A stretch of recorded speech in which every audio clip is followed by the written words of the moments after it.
Ainda é tensa a situação em Volta Redonda. A Companhia Siderúrgica Nacional terminou com 3 mortos a ocupação pelo Exército da Companhia Siderúrgica Nacional.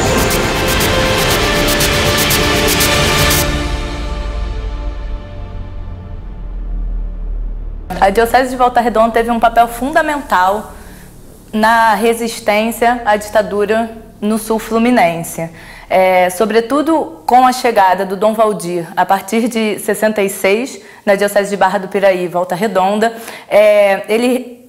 abriu a igreja para uma série de movimentos que já tinham sido desarticulados na região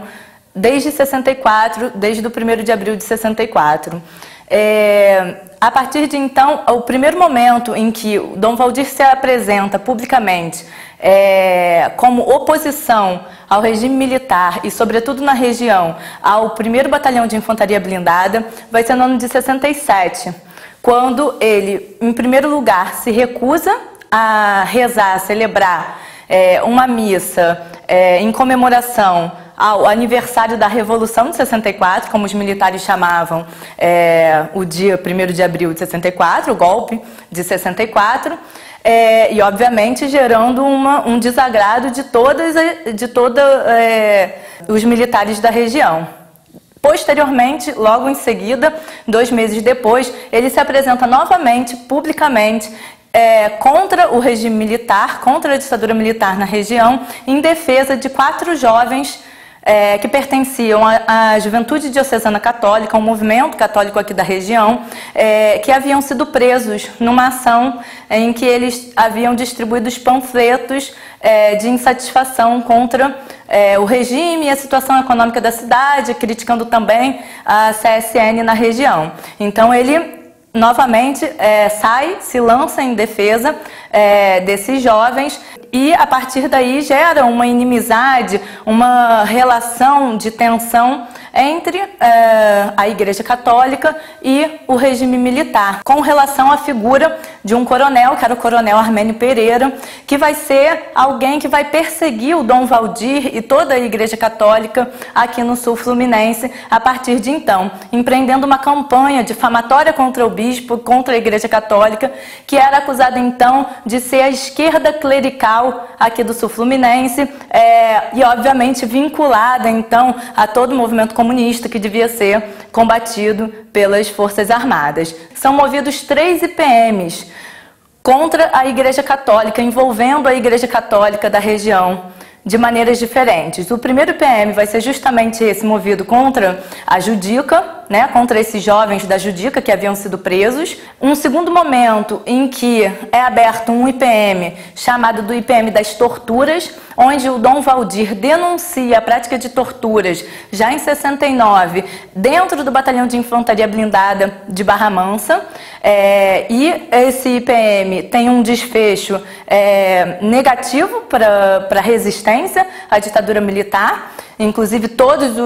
os militares que participaram desse IPM eram pessoas ligadas ao batalhão e, obviamente, a prática de torturas não foi comprovada,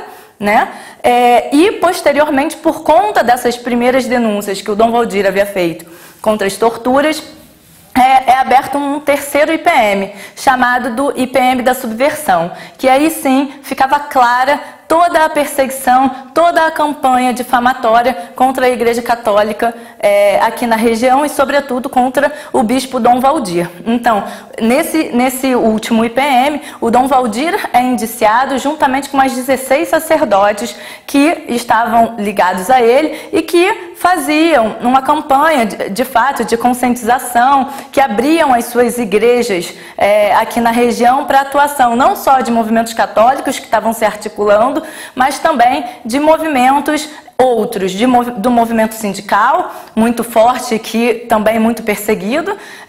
na região, e também de algumas organizações da esquerda revolucionária que se articularam com a Igreja Católica nesse momento e utilizaram o espaço da Igreja Católica para fazer a sua atuação, a sua contestação, a sua oposição ao regime militar. Então a Igreja Católica na região foi um grande guarda-chuva para todos esses movimentos, um guarda-chuva protetor de todos esses movimentos sociais na região, tanto católicos quanto de outras experiências que acabaram se agregando em torno da Igreja Católica, em torno do Dom Valdir, que havia aberto esse espaço e tornado isso possível. Então Dom Valdir vai ser o grande defensor dos direitos humanos, né? Vai se lançar nessa campanha de defesa dos direitos humanos contra a prática de torturas que acontecia dentro do batalhão e não só, né? Mas também em nível nacional, numa articulação mais geral com outros bispos do estado do Rio de Janeiro, como Dom Mauro Morelli, o bispo de Caxias e o bispo de Nova Iguaçu, e, enfim, numa campanha nacional também que a Igreja Católica havia se engajado, sobretudo nos anos 70, a partir de uma articulação com a própria CNBB.